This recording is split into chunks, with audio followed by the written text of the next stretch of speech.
Orang yang lari dari masalah akan memperbanyak masalah dan memperbesar masalah. Maka masalah itu adalah nilai kita, tuntaskan secara baik, dan bila hasilnya baik dan caranya baik, maka nilai kita akan baik. Tapi apabila hasilnya dan caranya tidak baik, maka orang pun akan menilai kita demikian.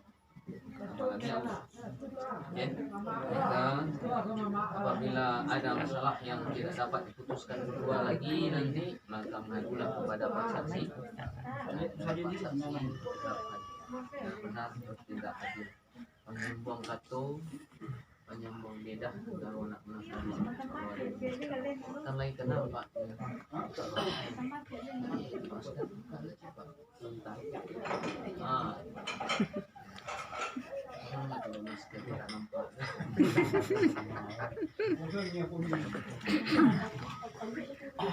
Baiklah.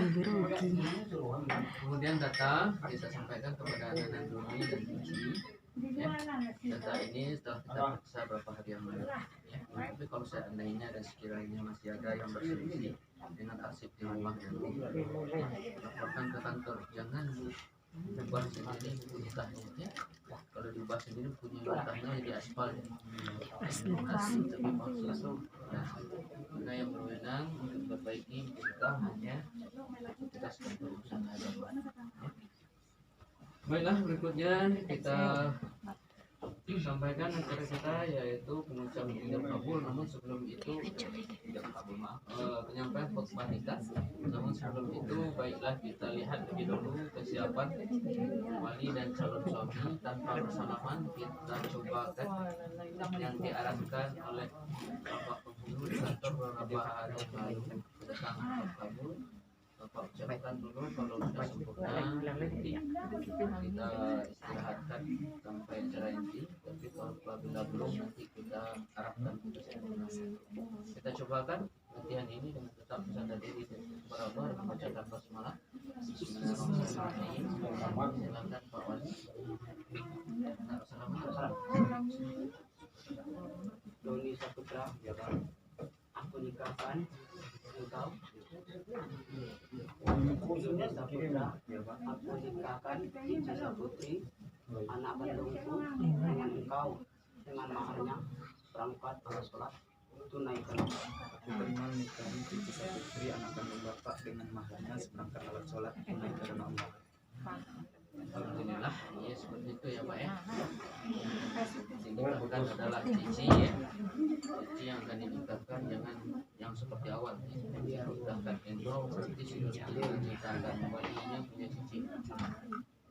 Yang punya wali adalah anak perempuan. Live. Dia menerima nikah bukan nikah.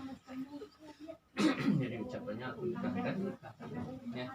Cici atau boleh juga Bapak sebut aku nikahkan anak kandungku juga nikahkan anak kandungku sebut namanya seperti ya.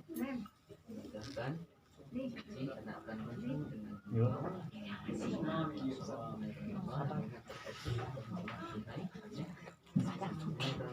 aku terima santai menanamkan niat karena Allah karena ibadah Bapak mengerahkan amanah yang selama ini dititipkan Allah. Bapak jadi ada dan Cici. Dan setelah ini tidak ada lagi tanggung jawab Bapak dan orang tuanya, tapi tanggung jawab suami lah dunia akhirat setelah. Amanah yang diserahkan ini dengan nama Allah. Ya. Baiklah, berikutnya istirahatkan dulu sementara Bapak wali dan calon suami.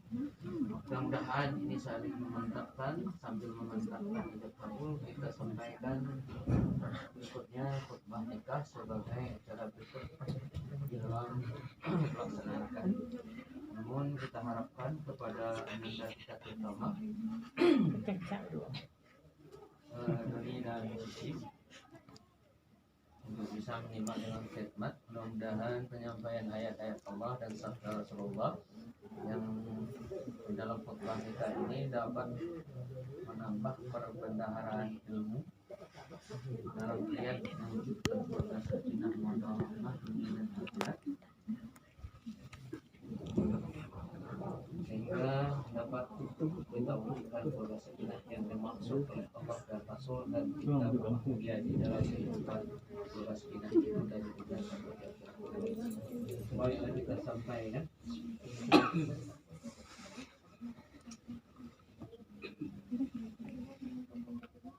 Assalamualaikum warahmatullahi wabarakatuh.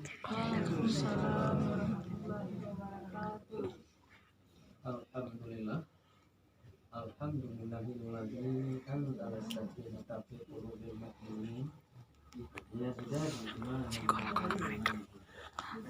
Asyhadu an la ilaha illallah wa asyhadu anna Muhammadan abduhu wa rasuluh la nabiyya ba'da. Allahumma shalli ala Muhammad wa ala alihi wa sahbihi ajma'in.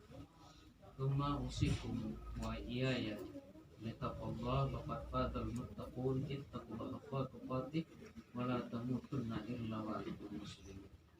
Tsumma qala Allah ta'ala fil Qur'anil Karim, a'udzu billahi minasyaitonir rajim. Bismillahirrahmanirrahim.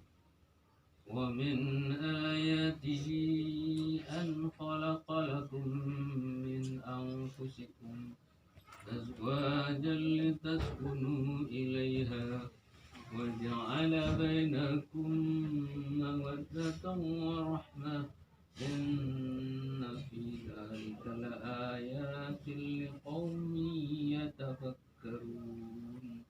صدق الله العظيم.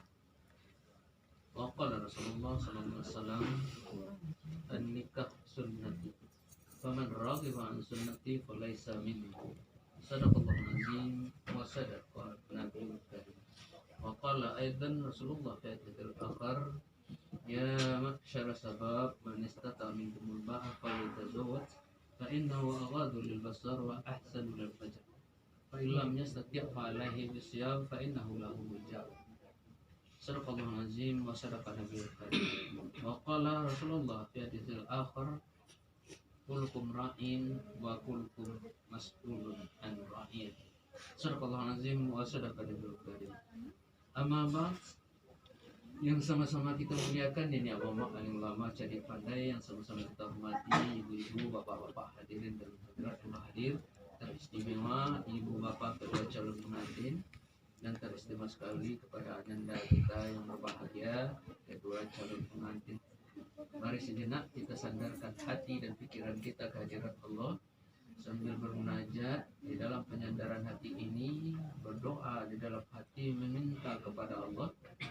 Dengan penyerahan hati dan penyandaran pikiran kita ini, semoga Allah bukakan hati dan pikiran kita, lalu memasukkan hidayah petunjuk ke dalamnya, sehingga apapun yang kita lakukan di dalam kehidupan dunia ini sesuai dengan apa yang diminta oleh Allah kepada kita hamba-Nya.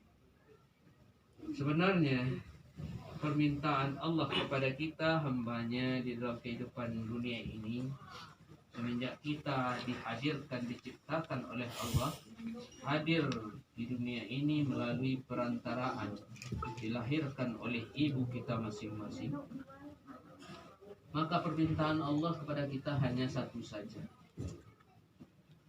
Mari kita pedomani firman Allah, Al-Quran, pedoman kehidupan kita. Ayat ini terdapat di dalam surat Az-Zariyat ayat 56. Inilah satu-satunya permintaan Allah kepada kita hamba-Nya. Na'udzubillahi minasyaitonir rajim. Bismillahirrahmanirrahim. Wa ma khalaqtul jinna wal insa illa liya'budun. Sadaqallahul azim. Yang artinya Allah nyatakan dan tekankan, kita sampaikan firman Allah ini kembali sebagai pedoman untuk meluruskan kehidupan kita. Apa kata Allah? Wa ma khalaqtul jinna wal insa. Aku Allah tidak ciptakan jin dan manusia itu illa liya'budun, kecuali hanya untuk menyembahku, berbakti, mengabdi, beribadah kepadaku. Maha benar Allah dengan segala firman. Inilah satu-satunya tujuan kehidupan kita diciptakan oleh Allah. Semenjak kita dihadirkan melalui perantaraan yang dilahirkan oleh ibu kita masing-masing, maka semenjak itulah kita mempunyai kewajiban kepada Allah, yaitu mengabdi, berbakti, beribadah kepada Allah. Tapi Ananda Doni dan Cici, pada awal kita lahir, kita sudah tahu semuanya. Bahkan ibu bapak pun kita tahu. Anak yang lahir itu kata Rasulullah dalam keadaan suci. Anak yang lahir itu dalam keadaan lemah. Anak yang lahir itu bak kertas putih. Ibadah apakah yang bisa dia lakukan? Tidak ada apa-apa. Anak yang lahir itu di masa lahir bak media yang mesti diisi oleh ibu bapak. Makanya kata Rasulullah, ma min mauludin yuladun illa alal fitrah fa abawahu yuhawidanihi au yunasiranihi au yumajisanihi. Tidak lain dan tidak bukan, anak yang dilahirkan itu hanya dalam keadaan fitrah suci, bak kertas putih. Maka ibu bapaknya lah yang akan menjadikan dia berwarna apapun. Yuhawidanihi menjadi orang Yahudi, Nasrani menjadi orang Nasrani, orang Kristen, atau Majisani orang penyembah api, atau orang yang beriman kepada Allah. Maka ibu bapaknya yang akan mewarnai. Maka untuk itulah kita dijadikan beribadah. Awal kelahiran anak yang beribadah adalah ibu bapak. Maka didiklah anak nanti menjadi anak soleh dan solehah yang dituntut oleh Allah dan Rasul. Bagaimana caranya? Anak yang lahir itu tidak akan bisa mencerna apapun, apalagi instruksi perbuatan secara verbal perkataan, tetapi hanya bisa mencontoh. Maka ibu bapak di dalam awal ini, inilah pendidikan anak. Sebenarnya pendidikan anak ini mulai dari dalam kandungan. Ini diarahkan kepada ibu Ananda Cici. Berkasih oleh Allah, ada anak di dalam kandungan, maka didiklah anak dengan kedisiplinan. Biasakan rajin sholat, karena itu akan membawa anak menjadi anak soleh dan soleh. Ketika anak hadir di dunia dengan dilahirkan, maka ibu bapak yang akan mewarnai. Yang akan bisa kita lakukan ketika itu hanya uswah, teladan. Kita menginginkan anak soleh dan solehah, maka solehkanlah, teladankanlah kesalehan itu. Bawalah anak itu ketika kita beribadah. Kalau kita menginginkan anak itu santun, menyayang kepada kita, maka contohkanlah antara ibu dan bapak berkasih sayang di rumah di hadapan anak. Sampai anak mengerti nanti, inilah yang mesti saya lakukan. Menyayangi ibu saya, menyayangi bapak saya, karena dia mencontohkan bagaimana cara berkasih sayang. Jangan jadikan rumah itu seperti pasar. Ibu kasar, bapak kasar, maka anak jadi preman. Yang lebih kasar dari kondisi yang ada, maka dia akan kasar pada orang tua, apalagi pada orang lain. Sampai itu masa balik nanti, contoh ibu bapak inilah yang akan dibawa modal anak berkembang menjadi anak soleh, anak yang santun, anak yang penyayang, anak yang memahami. Ini contoh dari ibu bapak. Maka sampai balik nanti, bawalah anak itu menjadi anak soleh dan solehah. Masa balik itu anak akan menentang sang bapak dengan keinginan yang berbagai macam. Maka segala pemaksaan indah dan beranak. Inilah ibadah ibu bapak, membentuk anak menjadi anak soleh dan solehah dari Allah. Tidak ada tanggung jawab seorang guru untuk anak, tapi yang akan ditanya adalah ibu bapak. maka didiklah anak dengan taatkan diri kepada Allah dengan kasih sayang di dalam rumah. Ketika balik, modal ini dibawa oleh anak. Kawal anak itu selalu dengan kasih sayang. Lunakkan hati dan lembutkan ucapan terhadap anak. Semoga mereka menjadi orang benar-benar soleh dan solehah, taat kepada Allah, santun kepada ibu bapa. Maka apapun yang dilakukan di dalam kehidupan ini, itulah yang dikatakan oleh Allah bahwa kita diciptakan untuk beribadah dari awal sampai nanti batas kehidupan kita habis dan datang. Kita di dunia ini berbatas hadirnya. Maka kata Allah, apabila datang batas kehidupan itu tidak ada lagi yang bisa kita lakukan, maka sepanjang batas itu belum datang, maka kita hanya untuk beribadah. Maka ibadah ibu, seorang istri 24 jam sehari semalam, ini adalah ibadah seorang ibu. Sekecil apapun pekerjaan di dalam rumah tangga, bahkan yang terbesar anak, itu adalah ibadah terbesar seorang ibu.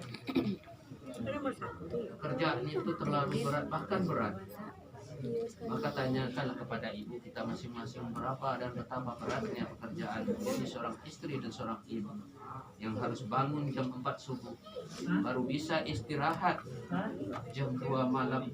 Menjelang istirahat masih berpikir besok mau pakai apa si bapak, mau pakai apa si anak untuk pergi sekolah dan pergi kerja, mau makan apa pagi itu.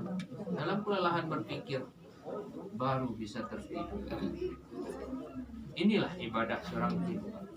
Begitu pula bapak Ananda Doni sebagai suami nanti dan sebagai seorang bapak, ibadah itu sangat besar. Bahkan digandingkan oleh Rasulullah sama dengan jihad di jalan Allah. Langkah dari pintu rumah mencari nafkah buat istri dan anak-anak sama dengan jihad di jalan Allah. Pahalanya surga, tetapi semuanya tidak akan didapat oleh siapapun kalau syarat rukunnya tidak kita di awal pekerjaan. Apa rukunnya? Yaitu niat. Innamal a'malu binniyat wa innamal likulli imri'in ma nawa. Sesungguhnya amal itu dinilai karena niatnya dan akan dibalas oleh Allah sesuai dengan apa yang diniatkan. Maka setiap langkah gerak apapun yang kita lakukan di dalam perbuatan memenuhi rezeki, mencari rezeki, memenuhi kebutuhan anak, menyempurnakan pelayanan terhadap anak, suami dan istri, maka niatkan karena Allah. Jadilah orang yang berbahagia. Ananda Cici dan begitu. Orang yang berbahagia di dunia ini adalah orang yang ikhlas, karena dia berharap hanya semata-mata kepada Allah, karena Allah lah yang maha sempurna. Sedangkan makhluk, apalagi kita manusia, tidak ada satupun yang sempurna. Maka pahami dia manusia tidak akan sempurna. Kalaupun kita berharap nanti, tidak semua harapan kita yang dapat dipenuhi oleh pasangan kita. Maka sandarkan, ikhlaskan seluruh amal, perbuatan, pekerjaan itu karena Allah saja. Berharaplah balasan dari Allah, bukan berharap balasan dari pasangan kita. Walaupun pasangan kita ada membalas apa yang kita minta dan inginkan itu, maka sandarkan niat itu semata-mata karena Allah. Karena orang yang ikhlas karena Allah itulah orang yang bahagia. Apabila kita berbuat karena orang lain, suami berbuat karena istri, istri berbuat karena suami, ternyata harapan di belakangnya tidak terpenuhi, maka kecewalah dia. Apalagi syarat dari harapan itu tidak dipenuhi. Apa syaratnya? Kata Allah, wa ashiruhunna bil ma'ruf. Hai suami, Pergaulilah istri itu dengan hal ma'ruf, dengan artian apa? Komunikasi lancar. Apa yang kita inginkan dan apa yang kita maksudkan, sampaikan. Kalau itu tidak kita sampaikan, jangan kecewa. Terkadang manusia ini tidak mengerti dengan apa yang kita inginkan dan kita maksud. Maka yang lebih baik sempurna adalah jadikan itu ibadah karena Allah. Karena orang yang ikhlas karena Allah pasti dia sempurnakan amal ibadah perbuatan. Ketika suami menyempurnakan perbuatannya, maka istri mendapatkan hasilnya. Hasil yang sempurna itu akan membahagiakan istri. Begitu pula istri yang ikhlas karena Allah, dia sempurnakan ibadahnya, dia sempurnakan perbuatannya. Suami yang mendapatkan kesempurnaan istri itu akan berbahagia hatinya. Maka syarat niatnya itu, syarat ibadah itu adalah niat yang ikhlas karena Allah.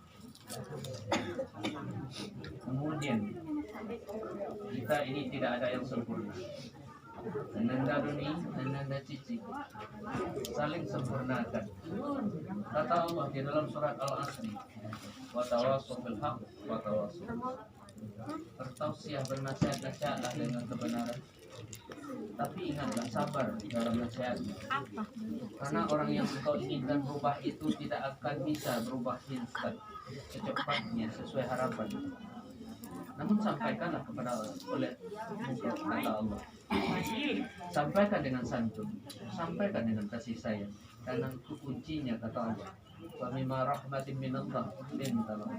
Dengan rahmat kasih sayang Allah, kalau kita ucapkan kasih sayang itu melalui lidah, maka lunak lembut, ramah tamah, kasih sayanglah lidah itu bunyinya. Orang yang mendengar kata Allah lintalah, lunak lembut hatinya. Tetapi apa kata Allah? Walaupun kita fazan ghalidhal qalbi kalau engkau mempunyai hati yang kesat, yang kasar, orang akan berbalik. Ketika suami kasar terhadap istri, istri akan lebih keras suaranya dulu. Begitu pula ketika istri lebih kasar kepada suami, maka suami akan bertindak dengan kekuatan. Dia akan angkat tangannya dan segala macam tak terjadi. Maka berkasih sayang, karena itu yang kita ingin kebahagiaan. Raihlah sakinah itu dengan dua jalan. Sempurnakan pasangan dengan bertausiah. Tetapi ingatlah ananda cici dan ananda doni, bahwa doni tidak akan bisa merubah cici dan cici tidak akan bisa merubah doni sebagai suami atau istri. Yang bisa merubah kita ini tidak satu pun, bahkan Allah pun tidak menjamin kita berubah. Apa kata Allah di dalam ayat Al-Quran pedoman kehidupan kita? Mari kita dalam membaca. A'udzubillahi minasyaitonir rajim. Bismillahirrahmanirrahim. Inna Allaha la yughayyiru ma biqaumin hatta yughayyiru ma bi anfusihim. Sadaqallahu. Aku Allah tidak akan merubah keadaan nasib seseorang kalau dia tidak mau merubah diri dan nasib. Maka dalam konteks ayat ini Allah katakan bahwa Allah tidak akan merubah apalagi kemampuan suami dan istri. Ketika suami menasihati istri, kalau istri tidak mau berubah, hasilnya sia-sia. Atau nyinyir pun istri terhadap suaminya, suami tidak mau berubah keadaan dan nasib, keadaan dan sifat serta tabiat, itu tidak akan berubah apa, hanya kekecewaan dapat. Maka kata Allah kuncinya, yang bisa merubah diri kita adalah kita sendiri. Cuma kita hanya bisa dinilai orang lain. Kalau seandainya kita yang menilai diri kita, maka kita termasuk golongan setan yang dilaknat oleh Allah. Setanlah yang mengaku dia paling pintar, paling bagus dan paling sempurna. Tetapi ketika mengaku lebih itu, Allah laknatlah dia. Maka apabila itu terjadi di antara suami dan istri, itu akan memperburuk keadaan. Maka dengarkan apa yang dikatakan istri. Istri dengarkan apa yang dikatakan suami. tetapi mantapkan ke dalam hati bahwa yang bisa merubah diri kita adalah kita sendiri. Kata guru kita dahulu di sekolah, rumus untuk menjadi sempurna itu pernah kita pelajari. Guru matematika kita mengajarkan rumus untuk menjadi sempurna, kurang tambah kurang adalah ketika suami diberitahu oleh istri kekurangan, maka kurangilah kekurangan itu. Buanglah kekurangan yang diberitahu istri sebanyak mungkin atau mungkin sehabis. Ataupun istri ketika diberitahu oleh suami kekurangan, maka kurangilah kekurangan itu. Habiskan kekurangan yang diberikan itu. Tetapi pada lumrahnya perjalanan kehidupan, banyak yang maju ke kantor KUA dengan itu kau baru baru sudah hari kadang menyampaikan kekurangan kita, kebanyakan ketika dia emosi, maka lapangkan hati. Kalau emosi pasangan kita, maka sikap yang harus kita ambil adalah yang bicara biarkan itu dengarkan, jangan dibawa emosi. Catatlah apa yang dia bacakan, karena itu kekurangan kita, karena kekecewaannya dia demikian. Itu pula istri. Apabila istilahnya sekarang suami lah mete-mete lo suami lah, nyinyir oleh istri awak, itu sebenarnya beliau itu membaca kekurangan kita sebagai pasangan. Maka catat sajalah itu. Ketika itu sudah kita dapatkan ciri-ciri apa saja yang kurang dalam hidup kita tentang baca pasangan kita, maka kurangilah kekurangan itu, kurangilah kebiasaan itu, karena itu yang tidak membuat hatinya ridho. Kalau itu telah disempurnakan, maka separuh sakinah telah didapatkan.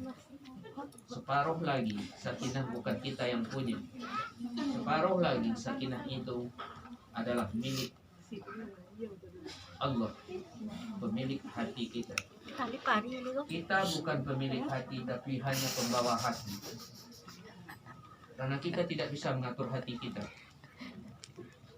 Maka Allah ajarkan doa, Rabbana ya muqallibal qulub, tsabbit qulubana ala dinika wa ala ta'atik. Ya Tuhan kami yang bolak-bolak balikkan perasaan hati, taatkan hati kami dalam bahagiakan hati kami dalam ketenteraman, ketaatan.